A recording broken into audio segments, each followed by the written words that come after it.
Hey everyone, if you love listening to Curbsiders and want to enhance the experience, then now is a great time to join the Curbsiders Patreon with new annual memberships where you can save 10% off the monthly rate. You'll have the option to hear all the episodes ad-free, plus twice monthly bonus episodes.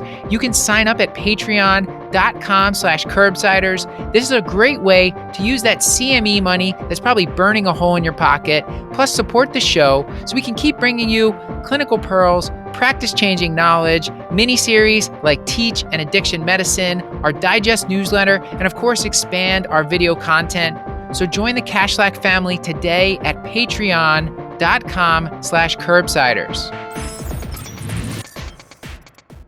Hey, Paul.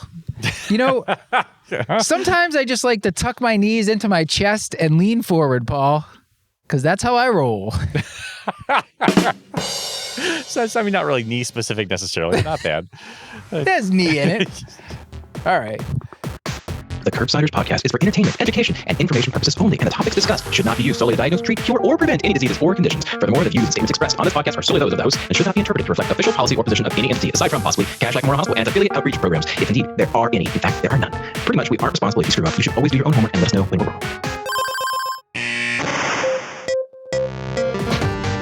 Welcome back to the Curbsiders. I'm Dr. Matthew Watto here with my great friend, Dr. Paul Nelson Williams. Today we are doing, I guess this is kind of like a knee pain 201. I think so, yeah. I think we're calling this Needful Things. Paul, great title. Thank you. And we have back returning guests, Dr. Ted Parks. We're at ACP Internal Medicine 2023. By the time this airs, it'll have been a while back, but we had a great time here with Dr. Ted Parks. And Paul, will you remind people before we tell them a little more about our guest, what is it that we do on the Curbsiders? Sure, Matt. As a reminder to everyone, we are the Internal Medicine podcast. We use expert interviews to bring you clinical pearls and practice-changing knowledge. As you mentioned today, we talked to the great Dr. Ted Parks, Curbsiders' favorite. Needs no introduction, has already taught us how to figure out most of the knee already, as well as the hip.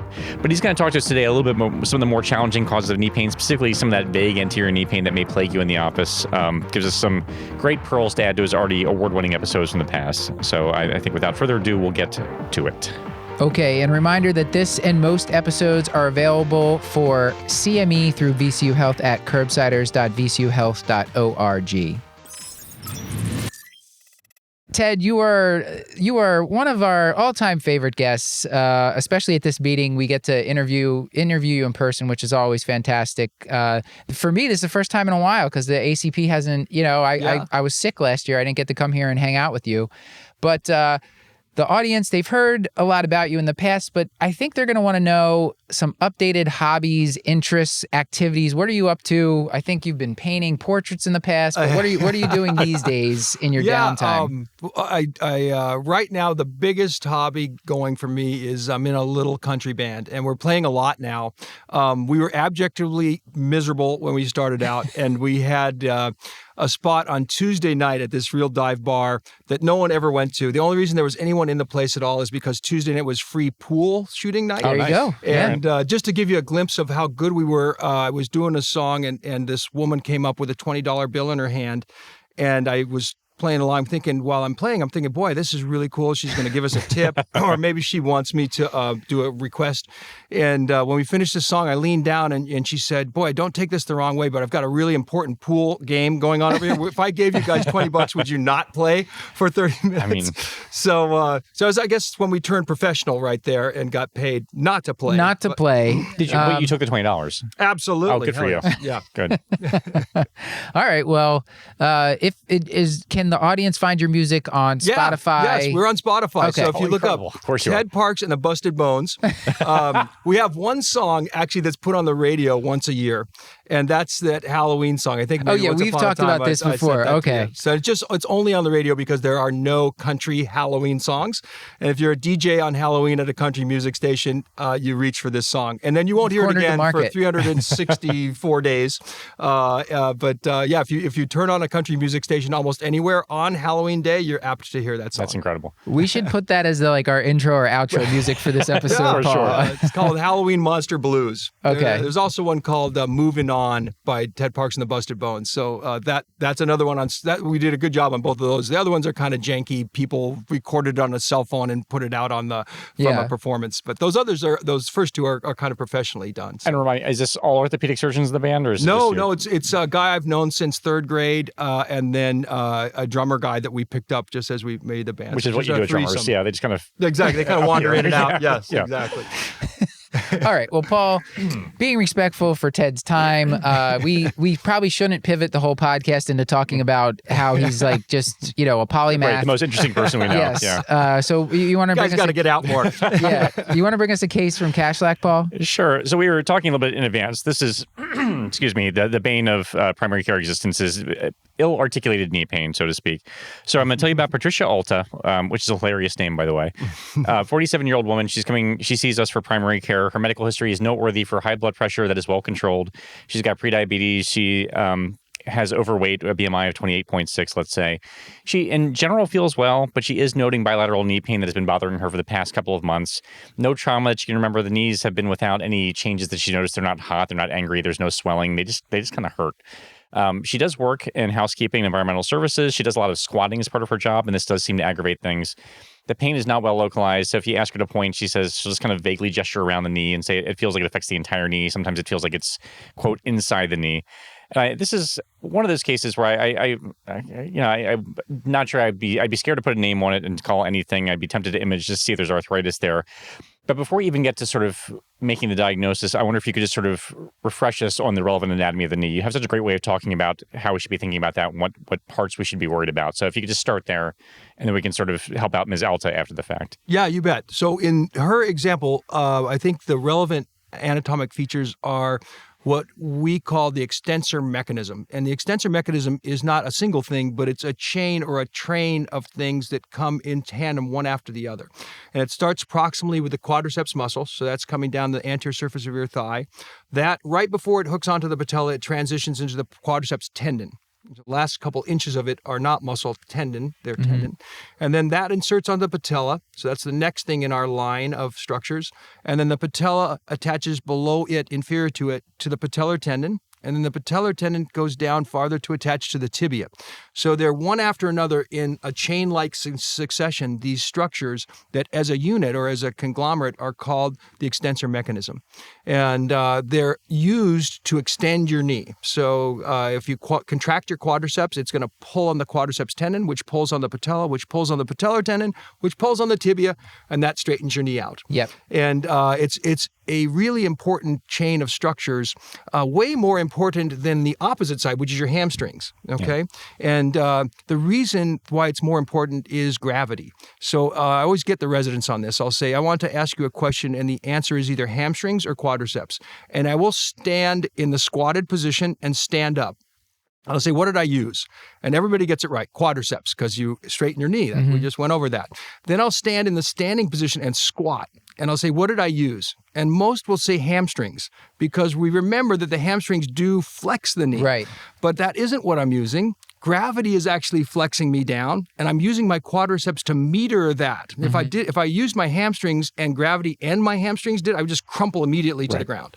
So if I'm standing squatting, I'm actually exerting an extension force with my extensor mechanism equal to gravity's attempt to flex me down. So you can see we use our quadriceps way more than we use our hamstring because gravity kind of does the job of that in a standing walking person. This is when you're in the squat rack, Paul, with like 500 pounds on there. Yeah. Yeah. Yes. So doing right before recording. So Paul, this is a patient, I guess the patient that comes with this sort of, vague knee pain is someone I see very often. And we've talked in the past about some of like the buckets of various buckets of knee pain. How would you think about that or apply that to this patient? Yeah, you guys have done a good job of putting some really classic nuggets in here that would put me into the patellofemoral pain syndrome bucket, put this patient there. Another way to describe it is to say this patient has anterior knee pain. And anterior knee pain sounds very unprofessional, but it's just as vague as patellofemoral pain syndrome. So it's the same thing. And it's kind of admitting to people that, okay, we're not really precise about this. And that's like the name of the game with anterior knee pain. It's very hard to be precise. And any element of those things we talked about in the extensor mechanism can be the problem in anterior knee pain. It can be your patellar tendon, which is tight and you have a patellar tendinitis. It can be the articular surface of your patella has worn down to bone and you have patellofemoral arthritis. It can be that the patella is not tracking well on the femur underneath it. And that can be a source of patellofemoral pain or anterior knee pain. It can be the quadriceps tendon above the patella that's got tendinitis. So all these different elements in this extensor chain can present as anterior knee pain, but the source of the pain is different and the treatment would be different for all of those different things. So it really is a really vague umbrella type description. The classic things, though, that would put you in that bucket are pain that's anterior on the knee, so that kind of makes sense, and pain that is worse with weighted flexion of the knee. So by that, I mean the knee is bent and you're applying a load. My knee's bent right now, but I'm not loading it because I'm sitting. Yeah. But if I'm standing with a bent knee, and we do that when we squat like a baseball catcher, we do that when we descend stairs, that puts pressure on it makes the patellofemoral extensor mechanism press against the femur. So the patella is under compression pressure there. The patellar tendon and quadriceps tendon are under tension there. So anything that's going to be irritating in that chain of structures is going to be exacerbated by weighted flexion in the knee. And how do you ask about that? And what other questions are you asking to kind of tease these things out? I guess even if it's relevant, it sounds, since you're treating each of these things a little bit differently, what else in the history would be useful to you to sort of help differentiate where in the chain this is causing problems? Yeah, excellent question. So first off, I want to know, is the pain anterior? So the very first question is, I'll just tell people, point with your finger where you seem to have the pain the worst. And if it's at the medial side, that's a whole different animal. But let's say they put their finger right on the front of their knee near the patella. And I'll try to be a little more precise. Is it below the patella and patellar tendon? Is it up on the quadriceps tendon? And it's hard sometimes for people to be that precise. But if they are that precise, it's a little extra information for me. And then after that, I'll just say, is your pain worse with squatting like a baseball catcher? Is your pain worse on descending stairs? Is your pain worse getting out of a chair without using your hands? And all of those things put a lot of force on the extensor mechanism. So that's how I get them into the bucket of anterior knee pain. And then now I want to try to see, is it the patellar tendon? Is it patella either down to bone or tracking off or both? Or is it quadriceps tendon? And if they can't localize it specifically to one of those three places, the x-ray is going to totally solve the mystery of bone on bone or significant patellofemoral arthritis. It's also going to solve the question of, is the patella tracking right or wrong? So an x-ray will help get you there. The specific x-ray to get is the sunrise or the merchant's view. And it's easy for me to get that because I have it right there in my office. I just snap my fingers, it gets done. A lot harder for you guys to get it done. They may have to send the patient off site and then it gets done some other time. And but if that's a good tool to figure that out. The other two things, patellar tendinitis and quadriceps tendinitis, I don't know that we need to really work hard to differentiate them because the treatment's the same thing. Okay. And the treatment has to do with trying to restore the elasticity in those units that we lose as we age, and stretching is the answer. So the physical therapy program, if you choose to use a physical therapist, would be a stretch to stretch those structures, and the stretch is to stand and pull your heel up behind you towards your bottom, and that's going to stretch the quadriceps, the patellar tendon, the quadriceps tendon. That whole extensor mechanism is on stretch when you get in that position. I wonder if if just doing squats and like remaining physically active and sort of practicing that motion also could help with that. Obviously, squats could be a little hard on the knee in other ways, but I think, was I talking to you about this recently, Paul? Like in some cultures, it's like common for like older adults to just like sit in a squat. I think in Asia specifically. Right, to use the bathroom. So even like 80-year-olds can get down in a squat. And I wonder if this patellar tendinitis is like, is as common there because it's getting stretched and loaded so frequently. That's a really good question. And you got to assume that it wouldn't be, or those people would all be pretty miserable. Right. Because I do the Coach Williams thing in the office where I'm like, squatting down to like start to talk to a patient just to really be on their level and show them what a great listener I am. And then the standing up afterwards is a nightmare. Like it is bad for, they lose all faith in me as soon as I try to actually become upright again. Yeah. So she's got these, she's the right age group. She's got the right job and her location of pain is anterior. It also is being a female, she's at a higher risk for patellofemoral problems than a male. And we can really get into the weeds on that if we want to, but it has to do with this Q angle idea. And the Q angle stands for the quadriceps angle. The long axis of the femur is not collinear with the long axis of the tibia. There's an angle here. And the wider your pelvis is, the more that angle is going to be. And so if you think about the patella as this, think about it like a bead with a string below and a string above, and the strings are at this angle. If you pull on the ends of the string, it's going to bring the patella sideways. So for every quadriceps superior contraction vector, there's a little bit of lateral push. Oh, interesting. So that's why lateral they think tracking is way more common in a person with a wider pelvis, and that typically is a female compared to a male. So females have that disadvantage structurally that puts them at higher risk for maltracking and that element of patellofemoral or anterior knee pain. And you had mentioned that you can see maltracking on imaging. I've even seen it reported, but I guess what are they seeing specifically? Is it just the configuration of the patella, or what are they looking at in the imaging? Yeah, let me show you. So the view we're talking about is this Merchant's view of X-ray where you look under the patella. So that's a normal one. And really, one of the things that's striking is how big the space is. And it's not really like an effusion, or there's actually a really, really thick layer of cartilage on the patella that's resting onto a really, really thick layer of cartilage on the femur. The thickest layer we have in our whole body of articular cartilage is on the patella.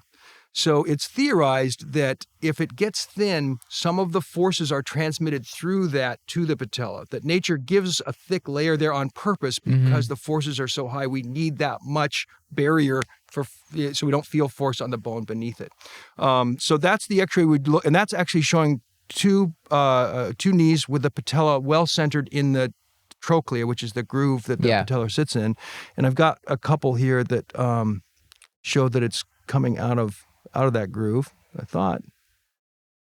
Well, that's an extreme example where the patella. It's not actually, even. That doesn't belong there. But there It's way to the side. It's out of the groove completely. Yeah. And they always go lateral because that little push that you get from the Q angle is always going to make it come out laterally. Okay. So patellas never dislocate or tilt toward the medial side. They always interesting. Go laterally. Okay. Very cool. Very cool. So, Paul, are we at a point of talking about treatment for our patient here? No, you always do this, Wally. I always do this. Well, that's why you're steering What about the ship the physical on this examination before you go right to imaging? What kind of internist are you? And I did want to ask, since we're on the topic right now, chondromalacia, I feel like I've read about this. There seems to be some confusion between, well, not confusion, but contention about differentiating between that and patellofemoral pain syndrome, and sort of, could you help differentiate those two for us if there is a point in doing so? Yeah, you bet. So chondromalacia technically means sickness of the cartilage. And that could mean, like in an extreme example, that the cartilage is worn all the way off down to bone. So that's patellofemoral arthritis. It could be that it's worn thin enough that you're transmitting force to the patella. It just means some abnormality, usually due to wear in the patellofemoral joint, and realize if the patella tracks a little off, the wear rate goes way up.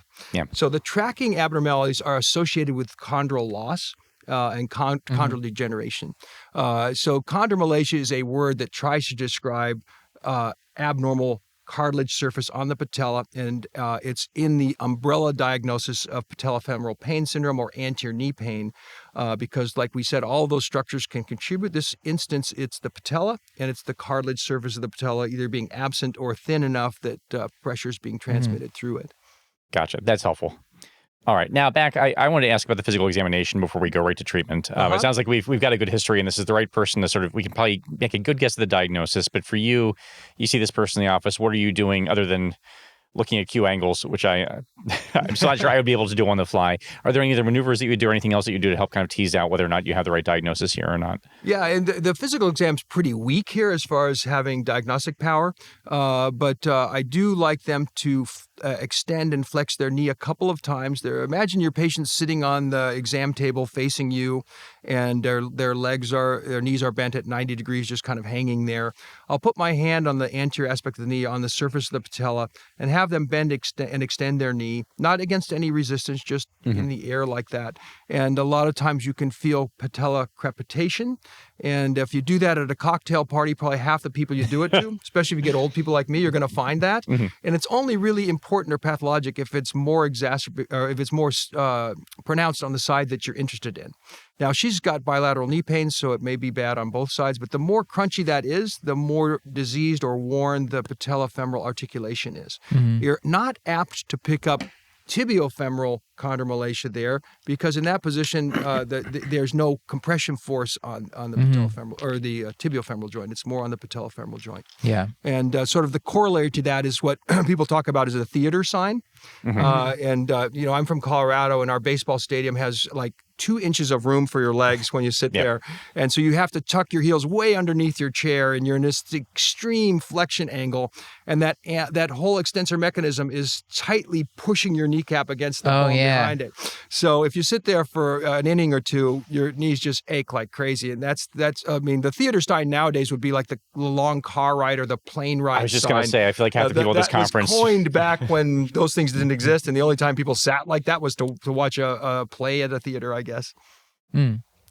Okay, so physical exam, sorry, Paul, but physical exam, not a ton here that we're looking at, but do you, anything on inspection? I mean, I guess you're looking to make sure there's not like a gigantic like bursitis or, Correct, like lump on the knee, but, or any obvious redness, deformities, that sort of stuff. But and there are a host of tests you can do to try to analyze or guess about tracking. Okay. And one of them is this patellar tilt test. And that's a test where you try to get your thumb under the lateral border of the patella with the knee extended. And you try to see how high you can raise that lateral border. So, I don't know, it's imagine like you have a plate on the table and your thumb's under the edge of the plate and you're lifting it up to look underneath it. That's what we're doing to the patella with our thumb. And you should be able to raise it up so that that lateral edge is beyond the horizontal, a plane horizontal or parallel to the ground.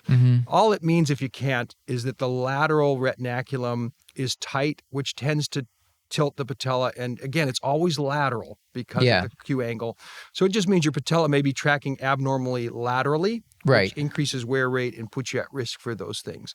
There's a thing called the patellofemoral apprehension sign, which is when you push the patella laterally, people get apprehensive because they've dislocated that direction.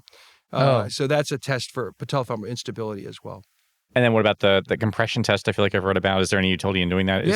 I abandoned doing the patellofemoral test, grind test or Clark's test, because it's positive on so many people, even if they don't have. It just sounds painful. Yeah, it is painful. If you you're really just mashing the patella into the you're holding femur. the patella against the femur, and then having them contract their quadriceps to actually add to the agony. Oh, geez. So okay. So I haven't found it. Maybe other people are finding that useful. I have not found it to be that useful. All right. So now, Paul, what's next? And then I would ask, you've got a good story. Would you get imaging on this patient? I don't think I was aware that it would actually even be helpful in the setting of patellofemoral pain, like just in terms of looking at chondromalacia or the maltracking. Should every patient get imaging, or who would you choose to image the knees? It's easy for me to do because it's right in my office. So in my practice, I would do it, and I could also show it to the patient that minute, and we go over all that. If I were in an internal medicine practice, I don't think it's necessary at the first encounter with the patient. So if we're really struggling and we're not making progress, then I think an X-ray plays a role. But a lot of times the treatment for patellofemoral syndrome or anterior knee pain is really the same, which is stretches to try to increase elasticity in the extensor mechanism. And that's the heel to bottom stretches, the most productive of those stretches. And then you can also strengthen the quadriceps got its name because there are 4 muscles there. And the one that you can strengthen, if you can strengthen one preferentially and you strengthen the medial one preferentially, you can help correct tracking. And the exercise that seems to most preferentially strengthen the medial quadriceps is a stationary bike. So stationary bicycling is something we use all the time for patellofemoral syndrome. There was also a paper written that by doing the stationary bike, you increase the anterior to posterior size or girth of the muscle if you make the quad strong, and that raises the patella off the femur a little bit. So you're not only maybe decreasing patellofemoral contact forces by raising the patella, but you're also helping move it medially if there's a tendency for lateral tracking. And correcting that tracking a little bit. If only you were the inventor of Peloton and I know. That bike you invented way back when, the video game bike. I know. I'd have to take you guys out for dinner. You could have cured this patellofemoral functional pain syndrome. Exactly. And and really, what a windfall. Nobel Prize or something. Okay, so stretches, maybe some bikes, Yep. biking, cycling, and anything else that you're You might prescribing? throw oral anti-inflammatory medications at this, but really it's extensor mechanism stretches and exercises that preferentially strengthen the medial side of the quad, and the exercise bike is a real simple and accessible version of that. Okay. Is there anyone with this that you would ultimately end up surgerizing in some way, or is Lots of people like this, but the trouble is our surgery results are poor with this. So if you have a really bad patellar tracking problem, that probably ought to have an operation. And the reason I think our success rate isn't that great is that procedure doesn't reverse the wear and tear changes in the joint. They still exist just as bad as they were before surgery. It probably slows down those degenerative changes in the future. And that's not really what people are after. People are after pain relief with the operation.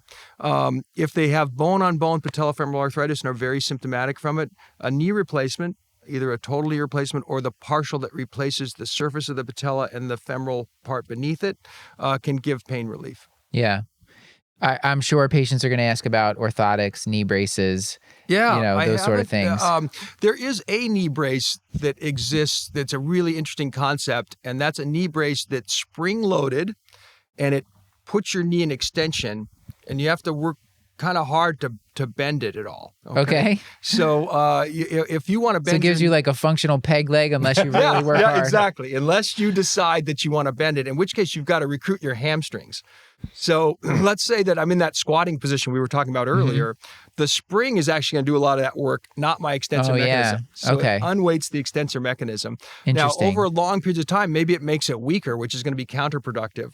Right. But you would get pain relief from that. And interestingly enough, there's a thing that skiers use in Colorado for anterior knee pain, which is like this elaborate pole that goes down the back of their leg to their ski that's spring-loaded that helps them, same thing, it helps support them in the bent position without using their quadriceps.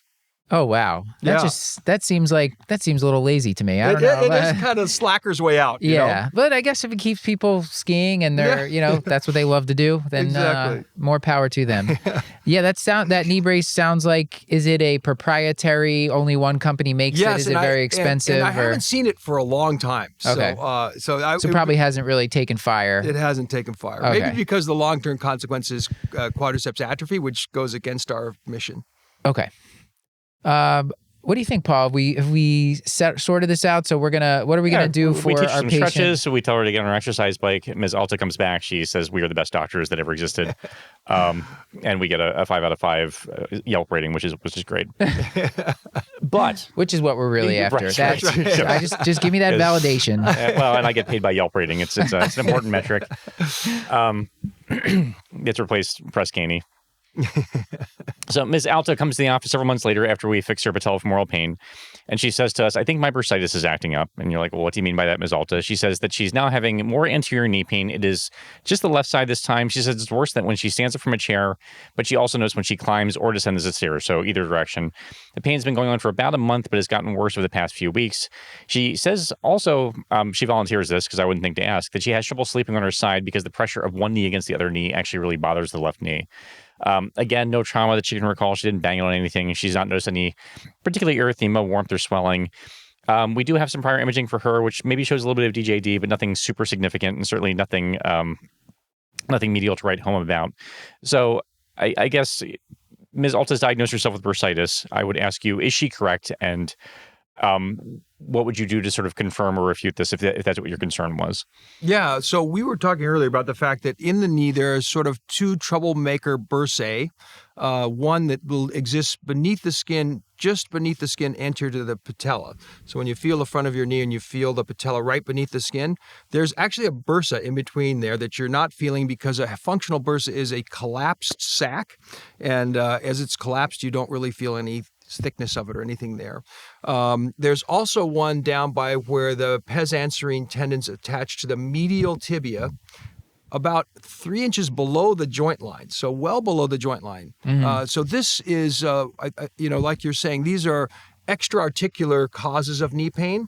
And right about where Matt's pressing there on the anterior medial side of his knee, on the bony part, there's just skin and bone there. And it's a few inches distal to the joint line. That's where these tendons attach. And because they move not so much linearly, but they change their angle as you walk, they rub against the tibia behind them. So nature has put a little cushion there called a bursa. And that bursa, just like the one under your skin on your kneecap, is there to keep the friction down between those bearing surfaces.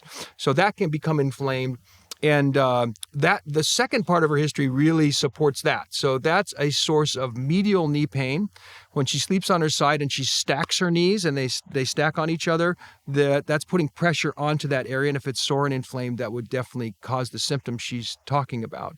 So after listening to what she's saying, I think that this certainly could be a pes anserine bursitis. Also, you can have a pes anserine tendinitis, and it really acts the exact same way, and the treatment is the exact same thing. And they're easy to diagnose because they're tender on the subcutaneous part of the tibia there, where there's just skin and bone. There's nothing else there, right? It's like nothing else there. It's below. There's no collateral. There's no meniscus. It's just bony wasteland with these three tendons hooked on there and a bursa underneath them. Bony wasteland, also a good name for a band. Maybe. Yeah, missed opportunity. Exactly. So you just stomp around with your fingers there, and you will know when you hit that spot. It will light her up. Okay. The three tendons that the pes anserine is the goose's foot because it looks like a three-pronged goose foot, and the three tendons are the sartorius, the semitendinosus, and the gracilis. And the semitendinosus and the gracilis are hamstring muscles. So if it's a tendonitis of those, hamstring stretches can help. I guess I'm getting ahead and talking about treatment. The sartorius is a hard thing to stretch or even condition. So we kind of take the shortcut and do hamstring stretches for that tendonitis. Yeah. This is sartorius is the one that helps you sit cross-legged or something. Yes, it's all, tailors. it's all that I remember exactly, about because it. that's the way, I guess, tailors used to, maybe they still do sit like that. So there is a way to check it, and what you do is on the affected side, you put your heel on the shin bone down by your ankle. You ask them to drag it up their tibia. And if that causes pain, supposedly that's recruiting the sartorius. And I've tried it a couple times. I've never found anything useful about it, but that's supposedly based on the anatomy. I might start doing that just to patients, just to, you know. Exactly. Kind of hurts their shin bone to drag their shoe across it like that. Yeah, just to make them think twice before they come in there with some knee pain. I think a lot of these maneuvers are mostly just to impress the patient that you're actually looking for something. Like I think exactly. if you're like mashing on a kneecap or having them drag their legs wrong. I did want to ask, who is the typical patient who gets bursitis? Like what background sort of phenotype kind of raises your pretest probability of someone's coming in with this either anterior or left side knee pain? Yeah, so the one that's on the surface of the kneecap beneath the skin, that's usually from blunt trauma to that area. And by blunt trauma, I don't mean like getting hit by a baseball bat. I mean like doing your floors, getting down on your knees on a hard surface. Yeah. That's the classic for that. The pes anserine bursitis is more like somebody who decides they're going to join a CrossFit class or P90X or, fill in the blank. And lots of squats and lunges, things they're not used to doing. And that could precipitate that. Okay. So that's good to know. So I escaped that fate, Paul. I think I'm deep enough in now. So far, we'll see. I'm deep enough in at this point. You're gonna hurt yourself one way or the other. I'm just waiting. I will hurt myself. That's true. That's true. Yeah. Well, so this is good. We talked a little bit of the physical exam. It sounds like just inspection and palpation are going to get you most of the way there for this. But I think you had a question, Paul, about ultrasound because you're fancy and you carry an ultrasound. Sure, at all times. Yeah, even though it's not functional currently. But yeah, I guess when would you consider aspiration? Is there a role for POCUS? I guess as Matt was sort of getting at, is there any other sort of higher level stuff that you would do here other than just kind of poke and mash? Yeah, I think that the prepatellar bursa is so easy to see. So you wouldn't need the ultrasound to localize it. And if you wanted to drain it, it would be about as difficult as popping a balloon with a needle. Very difficult not to drain it or not to hit it with the needle if you wanted to drain it. So I don't think you would need image guiding for that. For the pes bursa, that would be harder to perceive or detect from the surface, and the ultrasound could show a fluid-filled sac there. It's about the size of a walnut, about that little bursa. But even if you didn't have an ultrasound and you decided that you wanted to, for instance, give a cortisone shot there, which is something that is in the treatment armamentarium for this problem, if you find the point of maximal tenderness by stomping around on the bony wasteland like we were a second ago. Yeah. And the point of maximal tenderness is where you put the needle and you get it all the way down to the surface of the bone. You will treat tendinitis and bursitis simultaneously, one, both, or either, whichever they have. So I don't know that you have to find the bursa, aspirate it, which you could do with ultrasound. Right. But I think even if you didn't do that and just delivered the cortisone to that kind of get in neighborhood, the general it's going to neighborhood. do the job. Okay. So it's interesting. Ultrasound's getting more and more popular. Technology's getting better with it. People are getting more comfortable with it. And you could certainly use it to find the bursa if it's full of fluid. If it's not full of fluid, it's going to be very hard to see on an ultrasound. And you mentioned draining the prepatellar bursa. So remembering back to the olecranon bursitis, Yes. you told us two things I think very important to the audience. One was that you don't want to just stick the needle right into it because that's going to leave a track that they could just keep leaking fluid. Yeah, and I've done that. I've Is made it the that same mistake. with Yes. the knee? I imagine it's the same kind of thing, right? So the temptation is go right in the center of the anterior knee because that's where you see this thing like bulging out and you know you're going to get into it. No problem. The problem is it's thick stuff, so you got to use an 18-gauge needle or you'll have best success with that. And an 18-gauge needle hole in a place where there's fluid being produced 24/7, a pump is turned on in there, it'll drip, drip, drip, drip, and sometimes not stop dripping. And you've created like this little sinus tract that's a nuisance and a mess. So if you're going to get a needle into that space, it's better to come kind of remotely through a 1-inch track and enter from the side either above or below or on the medial lateral sides, but give yourself a distance. So when you pull the needle out, there's some resistance that collapses and it's a lot harder for the fluid to drip out of that because the tissue just, there's enough tension in the tissue to collapse that track. The other thing important that you taught us that blew my mind was that if you cut out this olecranon bursa, that the patient will grow a new one. They will. Does this hold for the prepatellar bursa as well? Yeah. I was telling you guys too, if we put orthopedic hardware in that's kind of prominent and rubs against adjacent structures, you'll grow a bursa there. That is just incredible. The body loves making bursae. It'll replace the ones we took out. It'll put some new ones in where you don't even need, where you're not supposed to have them, but there's hardware there to irritate. It's almost like, think about a blister that will develop anywhere that there's friction. So the body can respond to friction by making these fluid-filled or these bursal sacs. Yeah, it seems, I wish it could fix some other things that get broken so easily. It seems like it has no, grow back some teeth or something like right, this. Exactly, yes. There you go. Hair would be good. Hair would be fantastic. Sign me up. Yeah. Okay. You alluded a little bit to management. Anything to add there? I mean, I feel like NSAIDs are the answer to everything. You mentioned some stretches. Anything else that we would counsel Ms. Alta about what to expect and sort of where to go from here? Yeah, the one thing that might make sense, and this has always been a really confusing thing for me, is the topical non-steroidal rub-on creams. And the reason it's confusing to me is it's very hard to imagine that gets, like, for instance, deep into your tissue. And some of the structures we're talking about are really deep, like centimeters below the surface. And it's hard for me to imagine that the topically applied anti-inflammatory cream there's any anti-inflammatory stuff getting down. Yeah, like if you're trying to use it for back pain or something like that. Right. It seems hard. It's a stretch for me. And I know that anecdotally people respond to it. I have really grumpy, cynical patients who get relief like that. So it's doing something. But this may make sense on the PES because it really is so close to the surface. So and I think that even if it weren't working chemically, sometimes if you rub that area, just the rubbing part with your fingers is helping to get rid of the tendon tension and helping a little localized stretch. So I would add that to our hamstring stretches and, if necessary, a cortisone injection right there. Okay. And I imagine removal of the prepatellar bursa, if it's infected or bleeding or something like that, maybe that happens. I haven't heard of pes anserine bursa being removed, but maybe that's something that happens. Does these surgery happen in these spots? Indirectly. So one of our popular grafts to use to reconstruct an ACL is the hamstring, specifically semitendinosus and gracilis. Okay. So when we do that operation, we make a cut right over the pes. We go and find the 3 things, and we take the 2 that are the middle one and the inferior one. Oh, interesting. And we take them out of your body. Yeah. Remove them completely, and you can go on to play in the NFL. So it's not like these are critical things that you're going to miss. Which it's is hard to amazing believe. It's amazing. It really is amazing. I mean, Yeah. we do have other hamstrings that are still around after we do that, but even the most damning reports seem to show like a 5% strength loss. Some don't show any perceivable strength Wow. loss. So Okay. All right. So, Paul, have we cured Miss Alta's? She's doing great. She's back to the NFL. Okay. good. Now, maybe what's the more difficult case, I think, of the Yes. of the three scenarios. Not that I'm ever deeply excited about knee pain, but this one I'm excited to hear at least your strategy for it, Ted. But we're going to tell you about Mr. Patrick Baha, another hilarious name, by the way. A 64-year-old gentleman, past history noteworthy for obesity with a BMI of 36, dyslipidemia, chronic low back pain. He's got known DJD of the knees. Surgical history is noteworthy for a total knee arthroplasty of the right knee done about 7 years ago.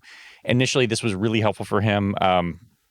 He did great, did his exercises, rehabbed well, had complete resolution of his pain. But then over the past several months, that knee pain has come back, and his right knee now feels stiff and chronically painful. The pain is helped a little bit by NSAIDs, but not sufficiently, and he's nervous and a little bit confused, like he thought he had this fixed. He does feel a little bit less stable, but the knee has not given out. He's not had any falls or anything. So I feel like this comes up a lot where patients come to me years after a knee replacement and like, yeah, my knee's starting to hurt again. And I feel like I have nowhere to go from here other than you should probably see your friendly neighborhood surgeon just to help me figure this out. So I would love a little bit of a better framework to help me figure out what to do about this and sort of how you think about the patient who has knee pain after knee replacement. Yeah, excellent. The first thing I do is I do divide them into two groups. And one is the patient who hates their knee, has hated it from the day they opened their eyes after surgery, never felt right, agony. It's 7 years later. It's not getting better. The orthopod keeps telling me it's going to get better. Come back in a year. After 7 of those years, I'm starting to lose faith. Yeah. So that's a different patient from our patient. Our patient had a great result, and that takes a whole bunch of things out of the differential.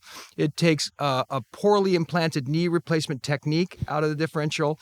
It takes an intraoperative, like at the time of surgery, infection out of the differential. Very weird for that to smolder along for 7 years asymptomatically and then come along now. There's a whole bunch of things in the differential. I'll just mention a couple more. Someone whose knee had arthritis, but it was actually the hip above it that was sending pain into the knee. Oh, yeah. And that, I get burned on that if I'm not careful. You can have bone-on-bone arthritis in your hip and perceive it as 100% knee pain, not hip pain. And if you have a little arthritis in your knee, or maybe you have bad arthritis in your knee, but you forgot to check the hip, do the knee replacement. Patients are unhappy because the pain generator, which is the hip, is still there. And so that patient's never happy, not from the beginning, because we missed part of the equation on that. Do you get AP pelvic films on all your knee replacement patients because just it's a to really make good sure? physical exam screen. Okay. And that's this windshield wiper. The windshield test. wiper, Yes, sure. we're well familiar with It'll them. be stiff and uncomfortable. That's for the people who aren't familiar with that name. It's the patient sitting with the hip flexed 90 degrees, which is already putting some tension on the hip capsule. Right. And if it's overstuffed with an effusion, then taking the lower segment from the knee to the ankle and rolling it back and forth like a windshield wiper in internal external rotation just wrings that capsule out like a wash rag, and it's really stiff and uncomfortable for people with intra-articular pathology in their hip. So I like that screen. If they pass that screen, I don't get an x-ray on them. Okay. But again, we're on a different patient there. That's the patient who never liked their knee from the beginning. Yeah. This patient did like their knee for 7 years, and now it's bothering them. So something changed, and there are a couple things that can change. These things that we put in people's knees, the knee replacement pieces, are almost like putting a cap on a tooth. They're meant to replace the articular surface cartilage that they wore away. And like a cap on a tooth, they can come loose. So one of the things in the differential is loosening of components. And that means, the bond between the component and the bone has failed. And when that component bond fails, the piece moves a little bit as they walk. So they perceive that as pain because it actually is moving and rubbing against the bone beneath it. So it's painful for them. And we can find that oftentimes, if it's severe enough, with an x-ray. And what we see on the x-ray is a lucency between the part and the bone. So think about a fence post that's set in sand instead of concrete. It wobbles back and forth. The more you walk, the more loose it gets. And you see this void around the piece, which is a sign of lucency. If it isn't that advanced yet, so maybe it's moving a little bit, not enough to create an x-ray findable finding, but it's loose, you can do a bone scan. And a bone scan should be stone cold in the knee if it's more than 2 years from surgery. Mm-hmm. And bone scans are not useful like a year after surgery because there's still some metabolic remodeling there, and that will take up the technetium-labeled phosphate more than a baseline. So, but after 7 years, it should be no more lit up than anything else. So if you get increased uptake of the technetium-labeled phosphate of a bone scan, there's construction work being done on the bone. Bone's taking labeled phosphate, putting in. There's something wrong there, and that's a good sign for loosening. That's pre-X-ray. It's more sensitive than the X-ray. It catches the earlier ones where there's not a lucency yet.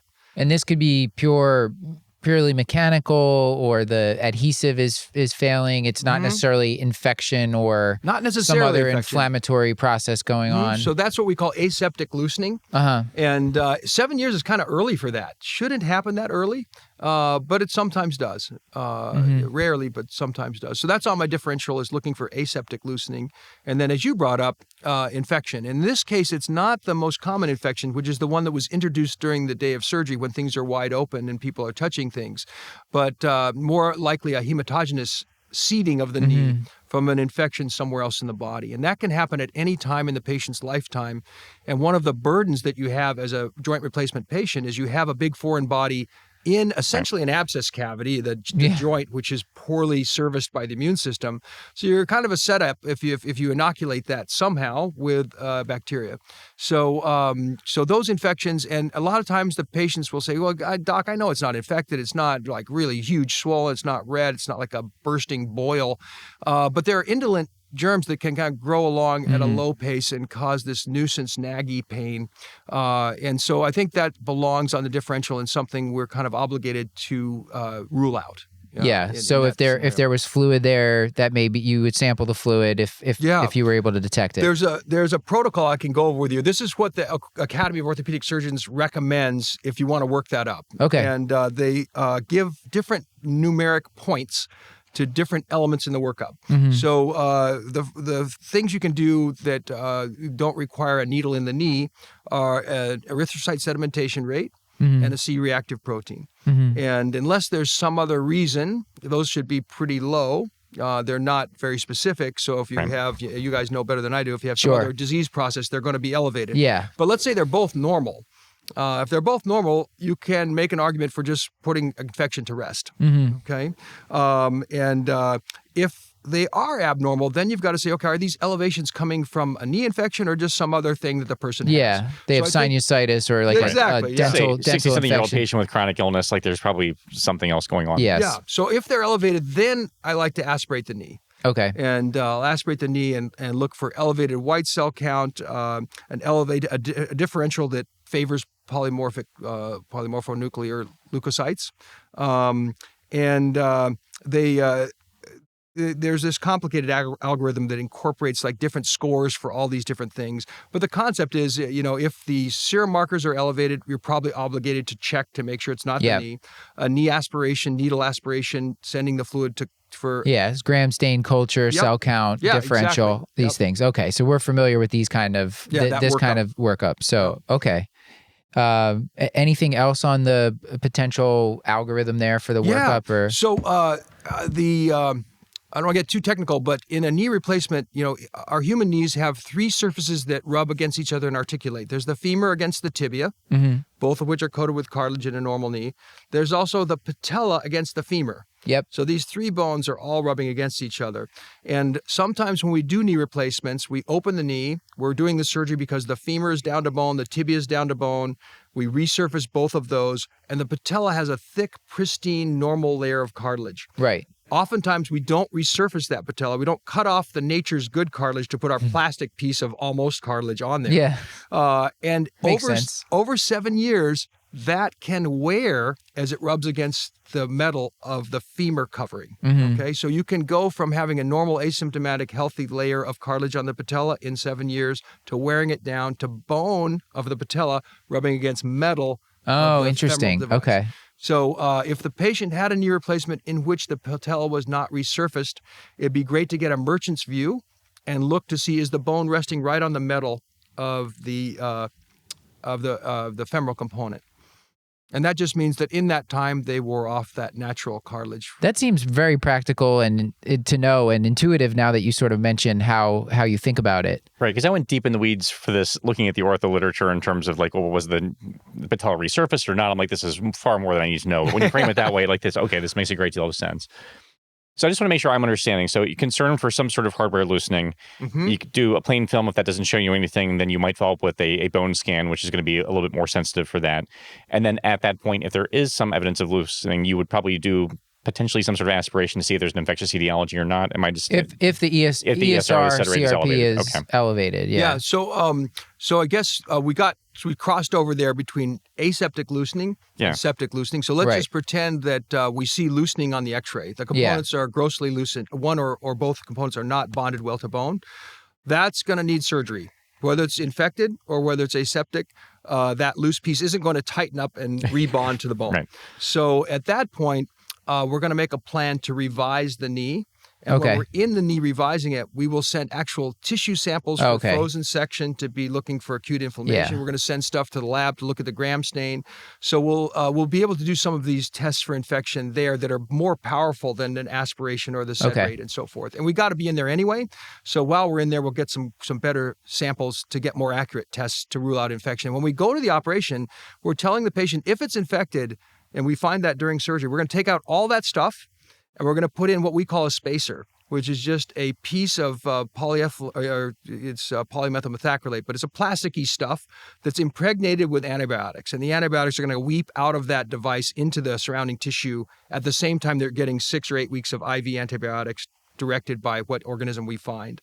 And then once we're convinced that the knee infection's gone, then we have a second operation to take that chunk of plastic out and put in a knee replacement. This is where you feel bad for the patient when they're going through this. This is bad. This is really a nightmare. Yeah. So the aseptic loosening or septic loosening we can sort out during the time of surgery. Okay. Can I ask just one of those fundamental questions that I feel stupid asking, but that's kind of my role for the show.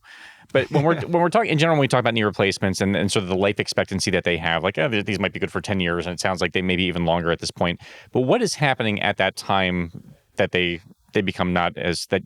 Like what happens at 10 years? Yeah, why do knee replacements fail? Generally speaking, is it this loosening? Is it something else? Yeah, there are a list of things, but by far and away, the most common cause of failure, unless it's within the first year. So in the first year, there are all kinds of like intraoperative infections. If you get past your first year, you're likely to have decades before you get into trouble again. And when you get into trouble decades later, it's typically aseptic loosening. That's the number one cause of failure down the road. So Ted, I want to just try to recap because we were trying to sort this out. So if we think someone might have loosening, they've had a knee replacement and now it's been years later and we're looking for loosening, we'll get an X-ray.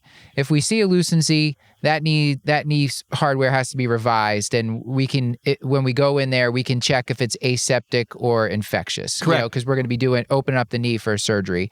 If the X-ray doesn't show a lucency, but we're still suspicious, we can get a bone scan.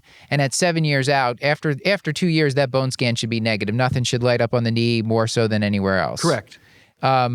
However, you can have an infection without loosening. Absolutely. So if the person's having this just discomfort in the knee and they're many years out, an ESR CRP, if those are elevated, that could be a sign that maybe there's an infection here. If those are low, then our suspicion for infection would be lower. Correct. And if ESR CRP is up, we may get aspiration looking for infection there, and that's where the cell counts, differential, all this kind of stuff we're used to looking at. Yep. Now you told us there's some other stuff that can happen, and I know you have some models. Maybe we can get that on camera. But what else can go wrong with the knee joint? If we haven't found loosening and we haven't found infection. Yeah. What else can happen? So I think we talked about the possibility of wearing the cartilage down to bone on the patella and having bone against metal articulation in a patient who didn't get resurfacing of the patella. Right. And then another thing that can happen is polyethylene wear. So it will may be helpful to use and the camera model. for so the surface is we replace the surface in this model of the femur right? Yeah, so there's a piece that fits like a cap on a tooth on the end of the femur. Okay. Another piece that's actually two pieces, a metal bottom and a polyethylene top that caps off the tibia, and then you run around like this afterwards. Right. And the bearing surfaces are the metal of the femur against the plastic of the tibial component. Okay. And if in the implantation of the knee replacement, this gets scratched, that scratch can increase the wear rate of the plastic beneath it. There's a scratched piece of metal rubbing against plastic is much more damaging than a smooth piece of metal. Also, there have been some manufacturing problems years ago that yielded pieces of plastic with imperfections that made them wear out faster. So in 7 years, if somebody has, especially if they're complaining of laxity, so a sensation of looseness, they may have worn their plastic piece down to either nothing or close to nothing, which, because it brings the ligament insertion and origin near each other, creates ligament laxity, and they feel instability. Yeah, because the tendon was sized, or the whole thing was sized for a thicker piece of plastic, and once it's worn down, the tendon is shortening. Yeah, the ligaments, ligament shortening, and now they're getting this laxity. Yeah. So the length is the same, but the effective length is shorter because you're bringing the two ends close to each other. So instead of being nice and taut, it's all snaky and loose, and then it will be sloppy. And so will they complain of the feeling of instability when they're moving? And on exam, can you tell that? Yeah, you bet. You can see, usually it's this varus valgus. I hate using those terms because they're so silly, but they are not intuitive. They're not at all. I even had to think twice there to make sure I got them right. But you basically, if you're taking the lower segment and moving it either toward or away from the midline, you're checking the collateral ligaments. Yeah. And those are the easiest ones to check for laxity if you've got polyethylene wear. Okay. So that's an easy test to do. If you're used to seeing a lot of knees, you kind of have an idea of what's normal as far as varus valgus laxity. Yeah. But it can be very profound. In which case, it's a no-brainer. That's abnormal motion, and that can either be because the component's loose, but we're saying the components aren't loose. We've worked that up. They're nicely bonded to bone. In this instance, it's loss of polyethylene material, which is making that laxity. So. For that, is that also going to lead to a revision of the surgery? Yes. Okay. Yep. What about, I feel like I've seen the patient that had arthritis and then they've had the bone resurfaced, but they're coming back and they're saying, I think it feels like my arthritis again. I feel like I've seen people even get injected with cortisone for that. And are we treating this the same way as we would treat somebody that had, let's say how is that a thing? It's none of these, it's not aseptic loosening, it's not infection, it's not, there's no laxity, and it's just, what else can go wrong? Does cortisone help? At that point, if we're doing that, we're really desperate. And I've been desperate. I'm not at all saying that's necessarily wrong. Hey, you're talking to me and Paul. I mean, desperation. We reek of desperation. Yeah. Yeah, if you're at that stage, you're saying, okay, everything I can think of isn't panning out, but the patient's still having this pain. And you could surmise maybe that there's some hypertrophic synovium in there for some reason, and you're going to give a cortisone shot to try to deflate the inflammation of that. Maybe that's getting pinched between the components, kind of like the inside of your cheek. The more you pinch it, the more swollen it gets. The more swollen it gets, the more apt it is to get pinched. And there's a cycle that progresses, and you can break that cycle with a cortisone injection. We're really, really hesitant and reluctant to put a cortisone injection into a knee just because it's such a setup for infection to begin with. It's a big foreign body in essentially an abscess cavity, not serviced well by the immune system. So now we're going to introduce through the skin, a needle of medicine that tends to weaken the immune system. So it's not our favorite thing to do, but I got to admit, I'm guilty. I've done it before. When I get to that stage where the person's miserable and I have no answers, one thing that's just as bad an idea is to revise somebody without any real reason to revise them. Yeah. So our success rate is poor if we're just like, okay, I can't think of anything else. I'm going to redo your knee replacement. In those, so is it better to just try the physical therapy, NSAIDs, whatever other things you can do? Magnet therapy, laser beams, ultrasound, everything, all this stuff. Just anything you can think of. But I've done all that and still ended up nowhere and done a cortisone shot. Okay. Yeah. Because I do you see these people, Paul, that are all the like, time. it's, you're not sure what's going on. It's just the knee has gone bad and it doesn't necessarily need to come out, but they're unhappy and you're not sure what to do. For better or for worse, like it's nice to have the replacement have been done, because then I have someone I can blame and sort of immediately turf to. So like I'm glad to be like, well, then we should probably have you see the surgeon for that. Like it sounds like they're not doing their jobs. Right. Well, the other thing to think about in that patient too, and we talked about this a little bit earlier, is this patient may now be developing hip arthritis. Yeah. And the hip is famous for sending pain into the knee below it. So that might explain, I mean, they shouldn't have arthritic pain in their replaced knee because the surfaces have no sensation. Yeah. So, and I've definitely found people who've come to me with a sore knee replacement, and it turned out that their hip became arthritic. They're in the right age group. They've proven that they can get arthritis. So it's not unthinkable that they would have it at an adjacent joint. I have lots of patients who have had both knees and hips done. So that tracks with me for sure. Well, Paul, I think we've gone about an hour, so I think we should probably start to land this plane. And do you want to anything else you want to do before we go for take-home points? No, I think we're ready. I mean, we fixed Mr. Baja. He gets his knee revised. There's some loosening. He does great again.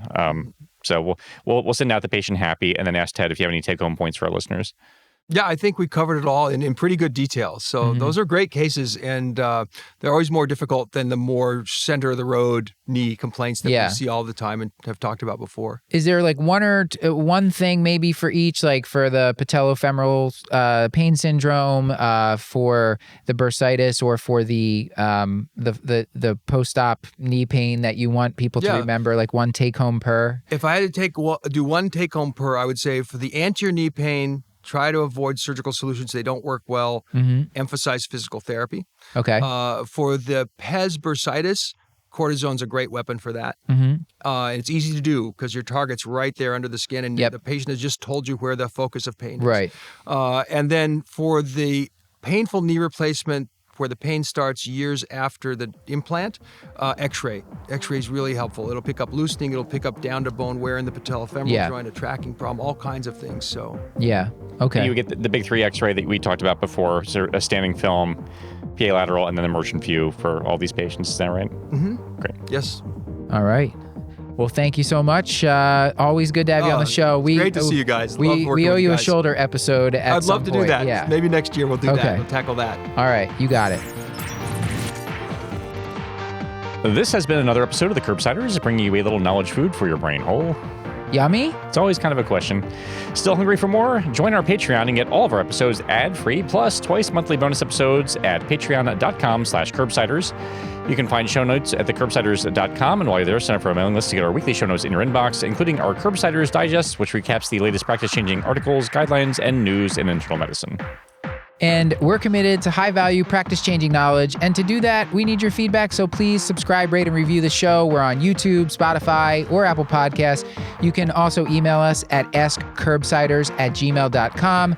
A reminder that this and most episodes are available for CME through VCU Health at curbsiders.vcuhealth.org. I want to give a special thanks to our writer and producer for this episode, Dr. Paul Nelson Williams, America's PCP, and to our whole Curbsiders team. Our technical production is done by Podpaste. Elizabeth Proto runs our social media. Chris the Chew Man Chew is the moderator on our Discord. Stuart Brigham composed our theme music. And Paul, with all that, until next time, I've been Dr. Matthew Frank Watto. And as always, I remain Dr. Paul Nelson Williams. Thank you and goodbye.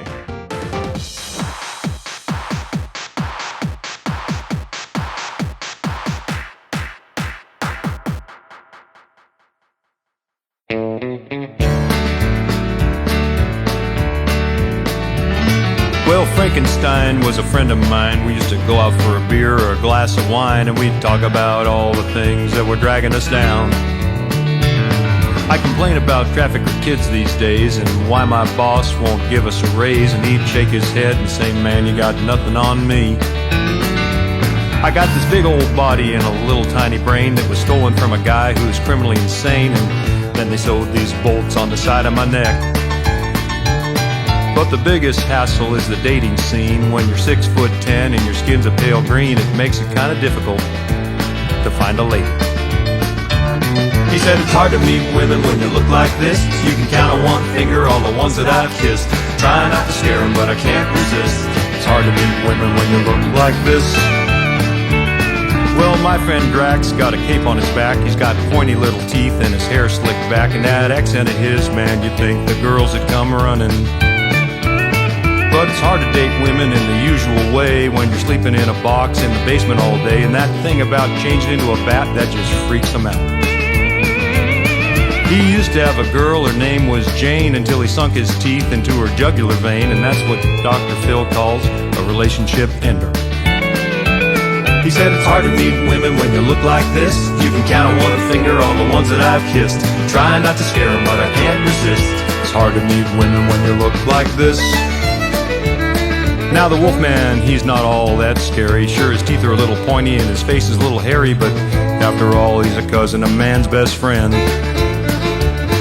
He's housebroken up to date on his shots, and compared to most guys, that's saying a lot. And gotta admit, ladies, he's rocking that mullet. Just don't be around him when the moon is full. He'll tear out your lungs and bash in your skull. Guess you gotta just say it's his time of the month. He said it's hard to meet women when you look like this. You can count on one finger all the ones that I've kissed. Try not to scare them, but I can't resist. It's hard to meet women when you look like this.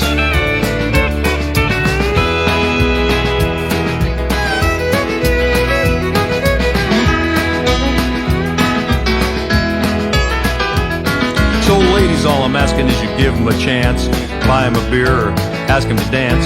Beneath that cold exterior is a heart of gold. I think the danger here is overrated.